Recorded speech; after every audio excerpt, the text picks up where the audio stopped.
Welcome everyone. It's nice to have you. Welcome back. We've been closed for 2 months now, so it's nice to be back and see all of you guys here today.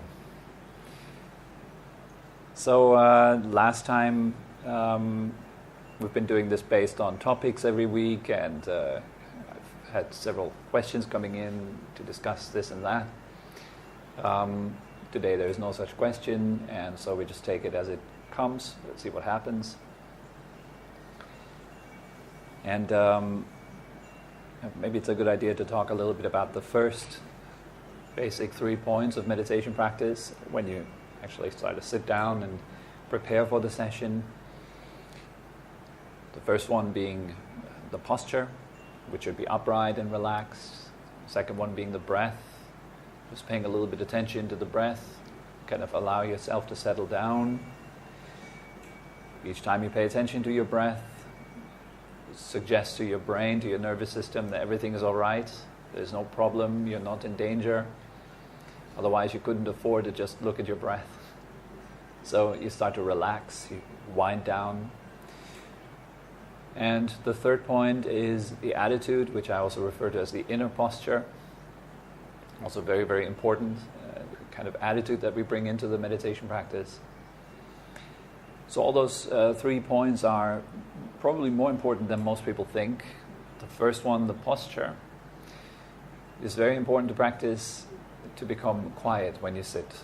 So you need to learn to calm your body down. It takes some time, of course. Yes, in the beginning it's very difficult to be calm in the body and rested. There's a whole lot of nervous energy in the body. There's pain, there's unpleasant experiences. Yes, all that is normal, and it's okay to have that. So it doesn't mean when I say you should be sitting calm in your posture, you shouldn't move and fidget around, it doesn't mean that you should be totally still now and force yourself into stillness. It just simply means that we're working towards that. There is no ideal calmness in the body anyways. The body moves anyways, right? Ideal calmness would kind of mean that you're a corpse, okay? So we're not trying to become like like a rock or something. Yes, just much more calm than usual. So much less movements than usual. That's already a good start. Let's say you can sit calm, completely calm without any movement for 5 minutes, then take that as a starting base. Then work on that 5 minutes for a week, add 2 minutes after in the next week. It's like slowly progressing towards about being able to sit calm for an hour. That's a big achievement. Even being able to sit calm, like completely calm for 20 minutes is already significant. It's pretty amazing if you can do that. 15 minutes, 20 minutes, without doing anything. No movement in the body. Even if it hurts a little bit, that's okay. It's okay to hurt. The body hurts anyways all the time, and it won't get better with old age. So it's a good thing to learn to cope with it. Learn to be able to handle pain and to be able to live with pain, not against pain. If we are living against pain, then we are basically living against truth, because pain is a truth of life. It exists. So does pleasure, of course, but pain also does exist. Normally we're quite partial there. We say, okay, pain exists, I know, but I don't want it to exist. It doesn't matter to the pain exists anyways. So if you learn to relax through the pain, or around the pain, however you want to call it, you have an advantage. I'll give you a quick example. You're standing in a queue, you don't have much time, the guy in front of you is super slow, and you get angry. That's pain. That's a painful experience, anger boiling up inside of you. Now, somebody that has had some practical experience with meditation, they will be able to relax around that rising fire in their chest. So they cool down inwardly. That's a good skill to have. So you're becoming less reactive. Where somebody without any meditation training might well just explode and kind of shout at the person in front, or become sarcastic or cynical. yes? And thereby creating more trouble, more actual trouble than troublesome relationship with the guy in front of you, which might well ruin the rest of your day, the rest of your week even. And if it gets really bad, maybe you end up in jail, or you have to pay a fine or whatever, you know. So it's really important to learn to stop before reacting to things habitually. And practicing with pain allows us to do exactly that. Pain arises in your knee, can you relax around it? And you'll be surprised that when you can do that, when you can actually relax around your knee pain, the knee pain very often goes away. And your knees might even become super comfortable as a result. I've had that many times. Sitting quietly, thought, oh my God, my legs are going to kill me. I have to move. And then instead of resisting that very strong sensation in my leg, I tried then to relax around it. More and more and more. Eventually, it just became very pleasant all of a sudden. So the mind is very powerful in, it shapes the body. It conditions the body. It also conditions your breath. The breath also conditions the body. They're very interdependent. The body, the mind, the breath. So by shifting either of them, you can change the other too. You can change your breathing and your body by shifting your mind. You can change your mind and your body by shifting your breath.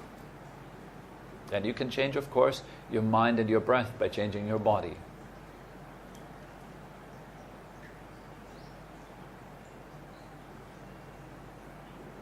An example would be alcohol. It changes your mind, has an impact on your mind, right? And has an impact on your body, and has an impact on your breath. It's undeniable. These three are very dependent. So we're making use of that here. Also, another thing that you can learn is about the power of attention, that most of the time we pay attention when there's some pain, aka a problem in your body, then that's where all your attention gets absorbed in, right? I have a spot in my back that's sore. Then that's where all the attention goes. And it stays there. I might feel really, really nice in my right shoulder or in my legs, but I can't see that anymore because I'm in the pain in my back. To such an extent that to me it feels almost as if there was nothing but pain. You kind of get absorbed in that pain bubble.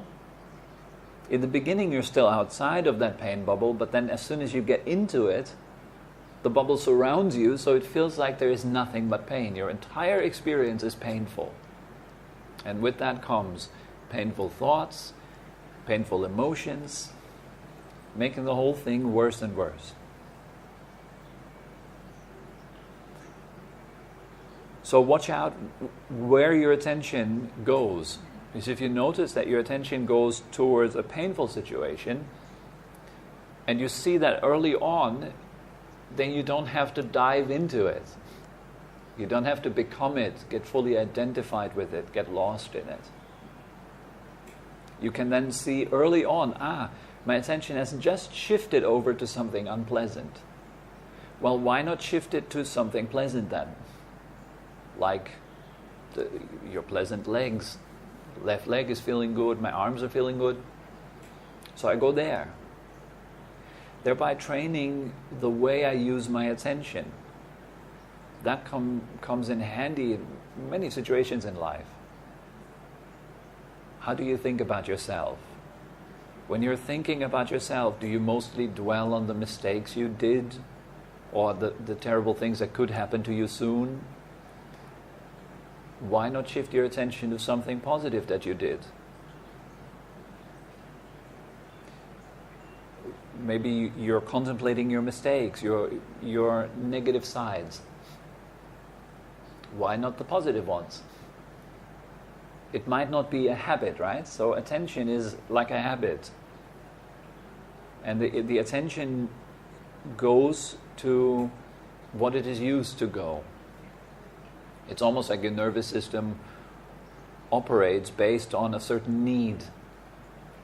At some point in life you have learned, your psychological wiring, your brain, your nervous system has been wired in a way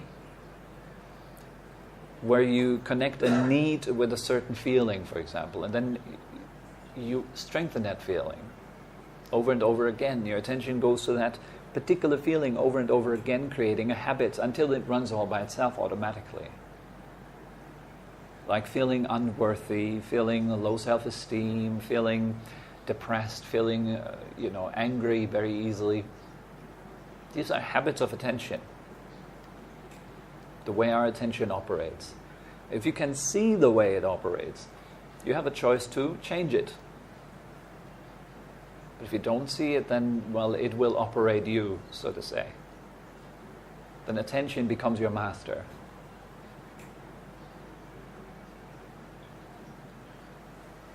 And with that, circumstances become your master. Like the person in front of you in the queue might become your master. They control you completely. They control your attention, they control the way you feel, they control the way you act. Right? It feels like that very often. Like the outside world makes me feel that way, but it's not really true. It's the way your attention moves that makes you feel that way. You can take any situation in any given way. You can take the guy in the queue in front of you as an offense, or you can take it as a nice, welcome moment to practice patience. This depends on how your attention works. And saying here, I can practice patience when everything is perfect, but right now I really have an urgent appointment, then that's not practicing patience. Practicing patience means accepting that things might go wrong and relaxing anyways. Or accepting that things are going wrong, not even just might go wrong, accept it when they go wrong and then relax around that. That is patience. I might not make it to that appointment that I consider very important.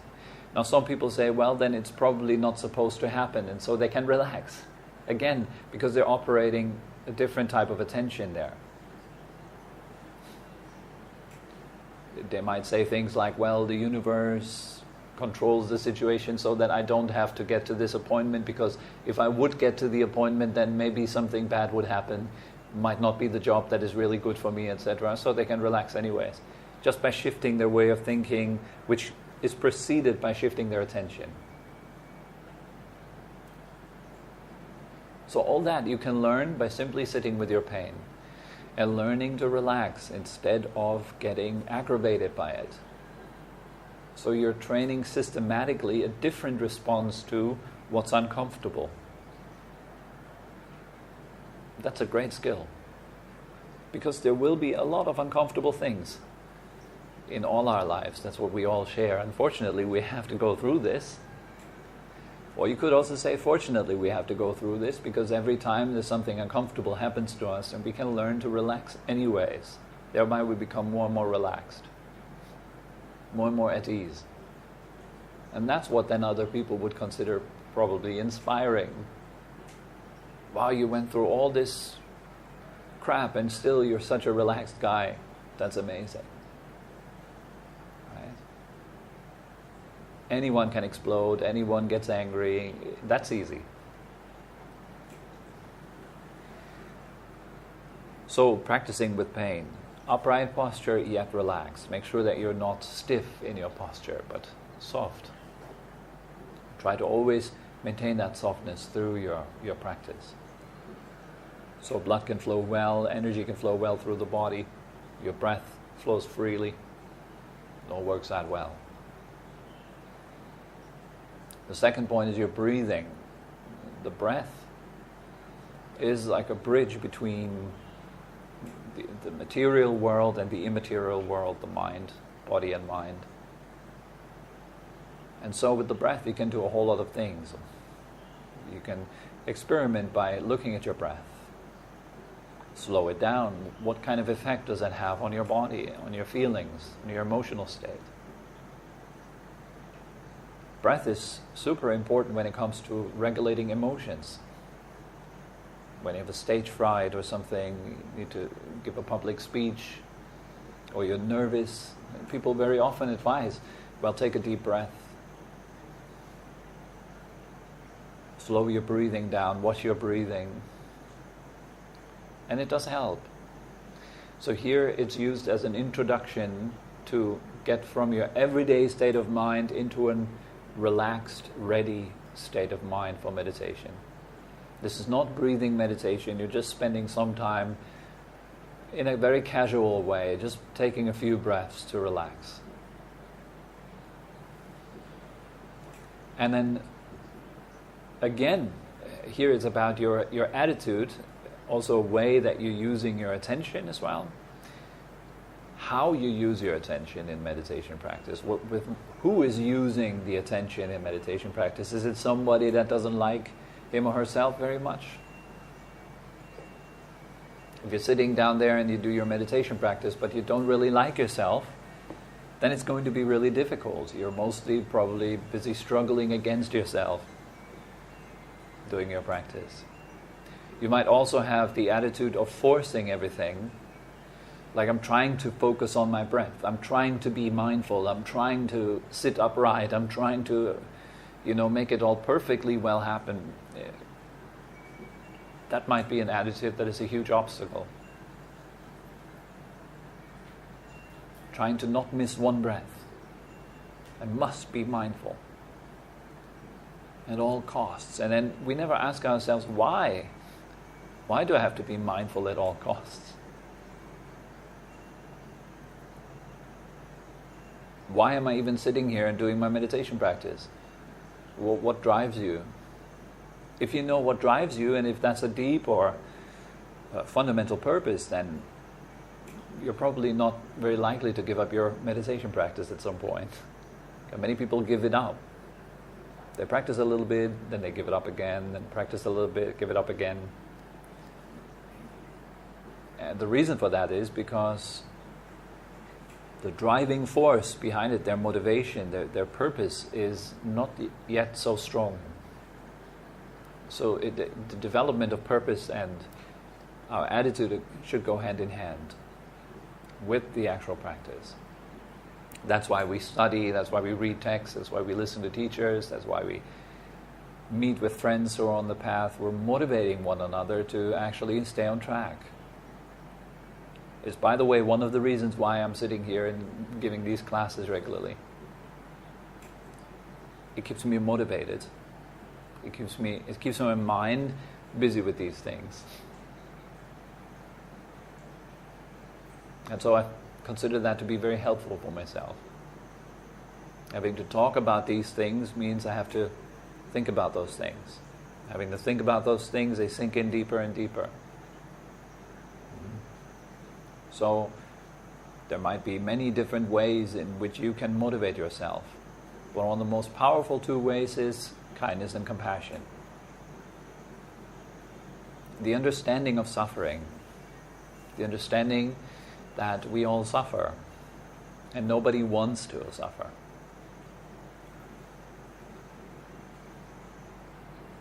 Some people say, suffering is a very intense word.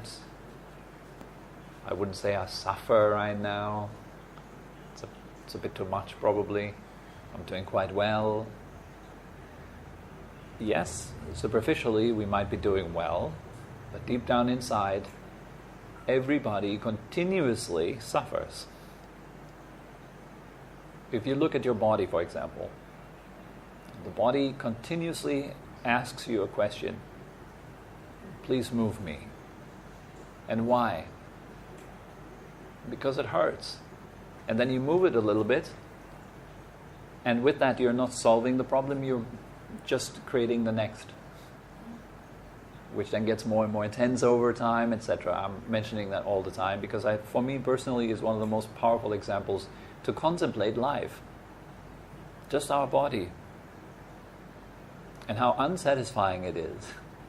How it cannot satisfy. It's not in its nature to satisfy. It's in its nature to change. So it changes all the time. Suffering here means not wanting it to change. And not wanting it to change doesn't matter to a phenomenon which is bound up with change. The body will never become a vessel that will be entirely comfortable. In fact, it will get worse the older we get. Until it reaches a peak point where it's so worse that it breaks apart and we die.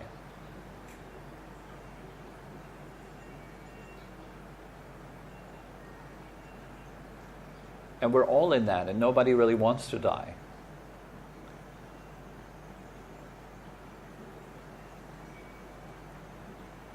That's another suffering. We don't want to lose things either, but we all have to lose things.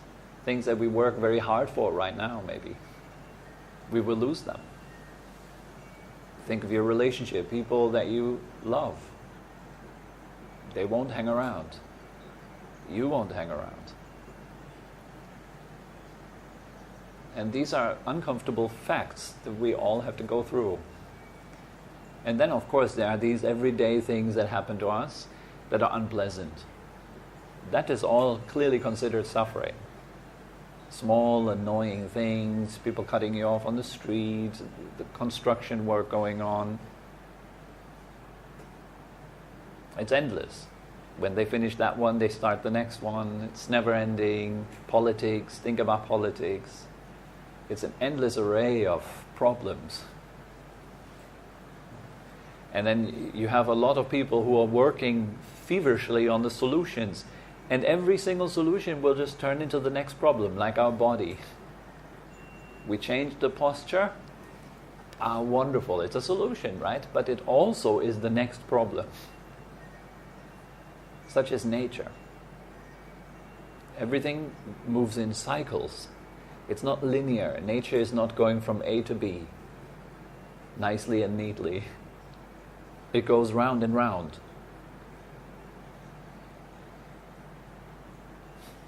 The more you contemplate this, the more you understand the real situation that we're in, all of us. By the way, how can you understand such a situation that you're in? By thinking about it? How? How can you understand your own situation properly? Tell me, what do you think? Awareness. Awareness, exactly. That's it. Just awareness, yes. The only thing you need to do to understand suffering is sit and watch yourself. Don't distract. Don't play around. Sit and watch. And you will see gradually, all by yourself, that no ideology, no nice thinking, nothing helps. The body hurts, the mind aches, the emotions go up and down, they do whatever they want. And you're not in control, you're not in charge, even though you really want to be, you're not. The body and the mind and the emotions do whatever they want. That's when we slowly see how we suffer. And emotions, body, mind, and energy, and so forth, that's not the problem, by the way. The world, the way it is, it's not the problem. The problem is the way we relate to it. For example, we would like to control emotions. That's the trouble. So we're not freeing our emotions. We're not okay with them. We're okay with some of them, but we're not okay with the other side of the coin. We're only okay with the heads, but not with the tails. So how can that lead to a fulfilling life? Because heads and tails constantly spin.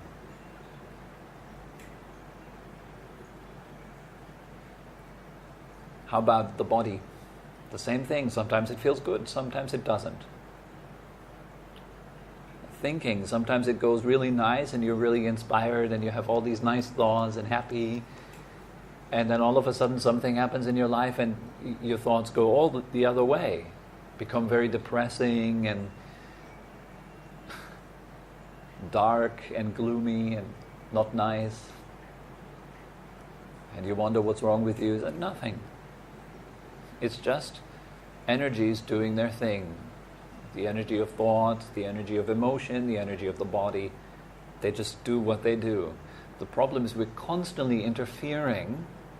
We're not allowing that cycle to calm down and to become still and relax. So we're constantly messing with everything. Here's where the trouble starts. That's what suffering is. So when you sit calmly, you can see that so clearly. You just look at yourself. What's going on and how am I dealing with it? How about my wants, my not wants, my desires, my cravings, my attachments, my clinging? How does that work? But we're encouraged to look. That's all meditation is.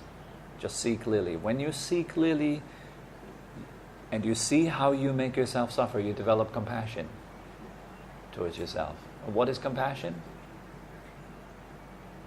What is compassion?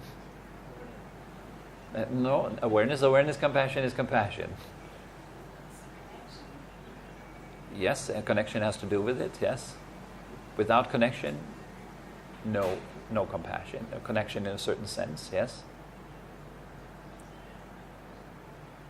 What's compassion? Kind recognition. Say again? Kind recognition. A kind recognition? Recognition of what specifically? Whatever it is that you're looking at, I guess. Yeah. Well, particularly you can say compassion is based on the recognition of suffering, first of all. And then it has the nature of, it's kind of a wishing nature. It wishes there to be a freedom from suffering. For example, if I see your suffering and I wish you to be free from it, I have compassion with you. And for that I need connection. I need to be able to understand what you're going through. And since we're all essentially going through the same cycle of suffering and relief, once you see that clearly within yourself, you can relate not only to those you like and maybe not to those you dislike, but you can relate to everybody. Because we're all in that. It's like realizing that my blood is red, so is yours, so is yours, so is yours, so is yours. Wow, we're all connected in that. There is that connection. It's realizing that we all are constantly faced with problems, even though we don't want to be faced with problems. And we constantly have to find a solution, and it's never lasting.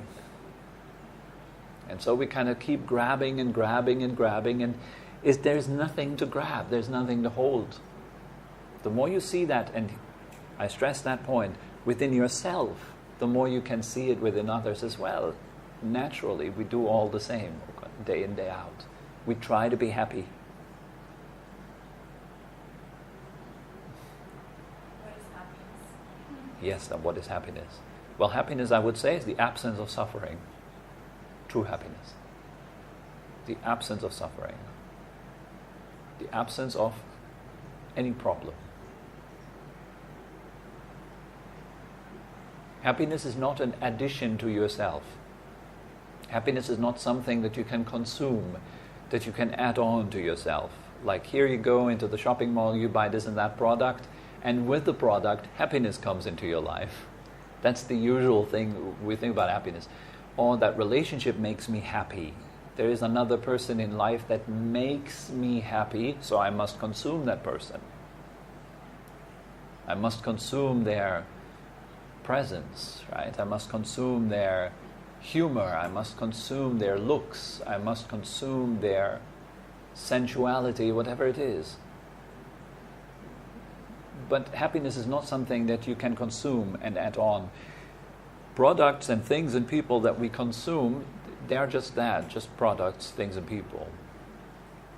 Following the law of change. They change. So what makes you happy now doesn't make you happy tomorrow.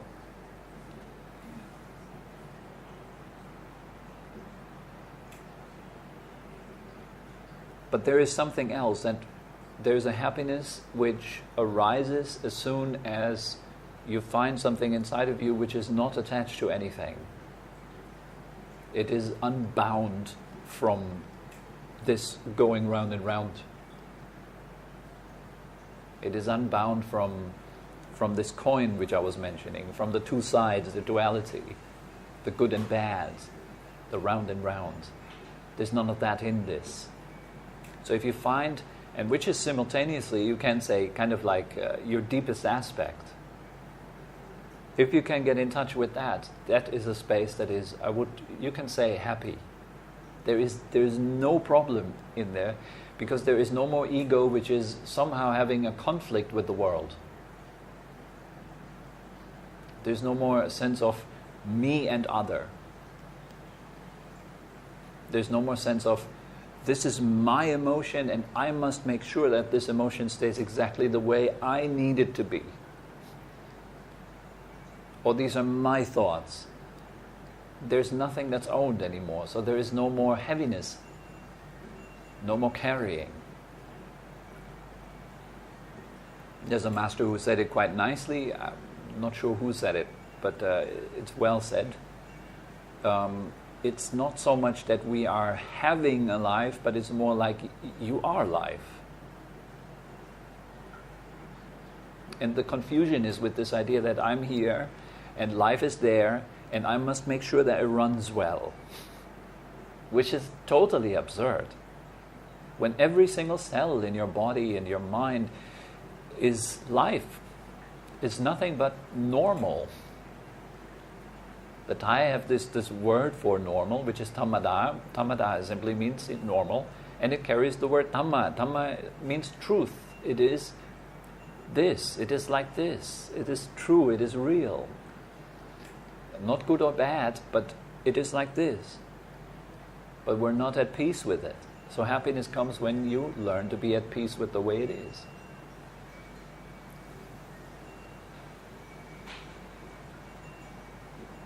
And it is a happiness which is beyond sensuality. It's beyond consumption and production. It's beyond trying, beyond holding. So in a way, it's very hard to put in words. It's a living, breathing experience, not an abstract that can somehow be defined in any way.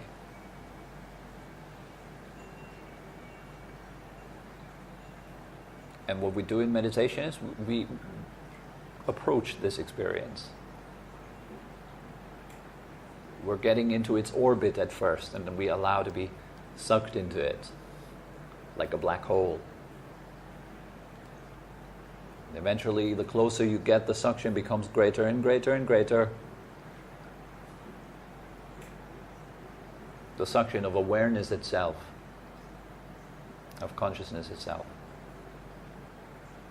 It comes back into itself. Versus getting out there into the world, getting lost in things, being heavily identified with stuff, like thoughts and emotions and bodies and all that. It comes back home.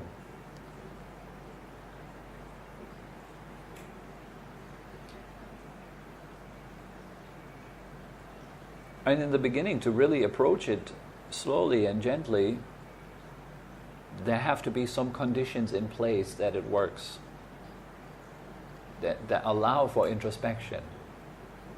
So when we're not very close to the black hole, when we're not very close to our innermost nature, then there still has to be the work of approaching it. Does that make sense?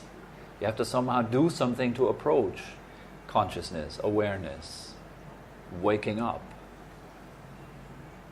being mindful, making this important in your life. The more you do that, the more powerful it becomes, until eventually it becomes a natural habit. Then you're quite close to the center already. Then it pulls you in quite naturally.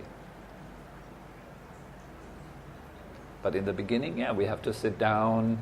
We have to feel like, wow, it's important. I would like to go beyond all the stress. I would like to go beyond suffering. I would like to go beyond fear. That's one of my primary motivational factors. Why am I sitting here? Why am I practicing? I want to go beyond fear. I think it's one of the most unpleasant mental states is the state of fear, and it's so pervasive. It's like in everything. The way we relate to other people, it's so much about fear. The way we present ourselves to other people, it's so much about fear. It's incredible. It's everywhere. It's so pervasive, this mental state. When we talk, when we walk, the way we carry ourselves, the way we think about ourselves, the way we think about our future, about our past, has so much to do with fear.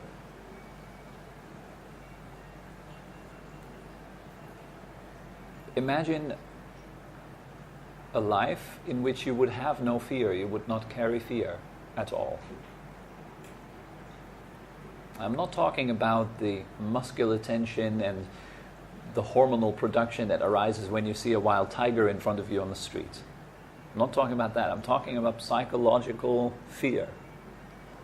The fear that you're not good enough, the fear that you won't make it, the fear that you will burn in hell after death.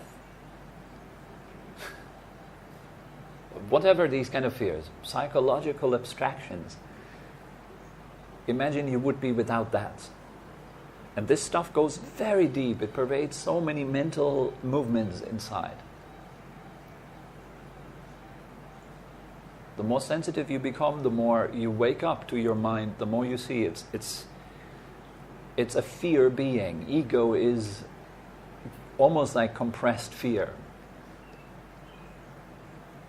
It's me in this gigantic universe trying to be in charge and in control. Gradually finding out that I'm not. As the older I get, the more I have to kind of come to terms with that I'm not in control. Everything I fought for in my life is falling to bits in front of my eyes. And that can be quite tough.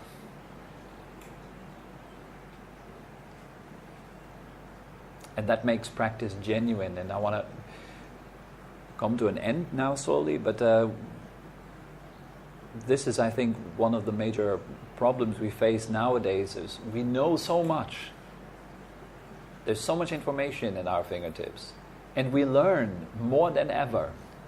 So many online courses. So many this and that. But many people don't really know why they even learn.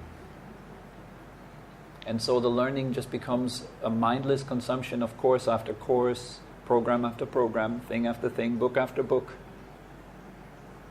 But we don't even learn for ourselves anymore. Very often we learn just to be presentable. Out of the fear we would not know enough, or maybe lag behind the others who are constantly learning and growing, and what about me? I don't know enough yet. I must do more courses, I must learn more. And everywhere, every corner, people are popping up, starting to teach yoga, starting to teach mindfulness, starting to teach meditation. So much now. And very little sincerity in it. Meaning very little where people do it with full sincerity for themselves, not for others, not for an audience online, but really for themselves. So would they still do it without internet? That's the question. Would I still sit meditation without internet? Would I still practice? And why then? If no one saw it, would it still count? It's like the Himalaya mountain beach. Yes. Does your practice still count even if no one knew you were doing it? If nobody knew you were a meditator, if you would come across as the most normal bloke ever, you wouldn't have any fancy words, you wouldn't talk in a soft voice, you wouldn't say namaste, nobody would know. Would it still count? That's an important question I think we all have to ask ourselves, including myself. Why am I sitting here? Is it for attention? Or is it genuine?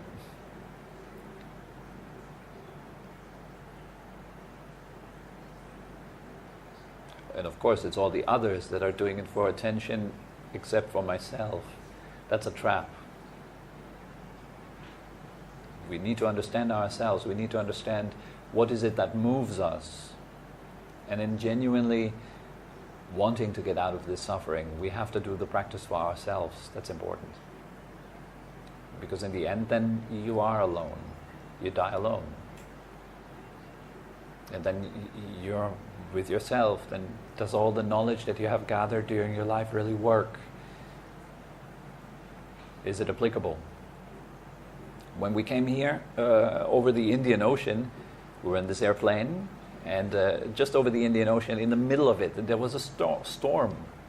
So there were quite heavy turbulences. And the whole airplane went like dead silent. I was just watching a movie, and it became so heavy, the turbulences, that I took out the earphones, and it was dead silent. And people were looking out of the windows and then closing the windows again. And I felt, oh my God, if this airplane is crashing down because of these turbulences, and my mind was immediately, it will not crash down, it will not crash down. But if it does, then how does that feel? How would I feel about this? Would I be at peace? Would I be okay with it? Or the mind becomes very violent in these situations. It pulls towards fear, it pulls towards creating terrible future scenarios and so forth, which become so convincing in that you're holding on to your seat. And you become very uncomfortable. These moments are gold. They're super important to all of us because they straighten out our view. Why am I doing what am I doing? Having to approach death. Why am I doing what I'm doing right now? Why am I sitting here cross-legged? And how am I treating myself right now?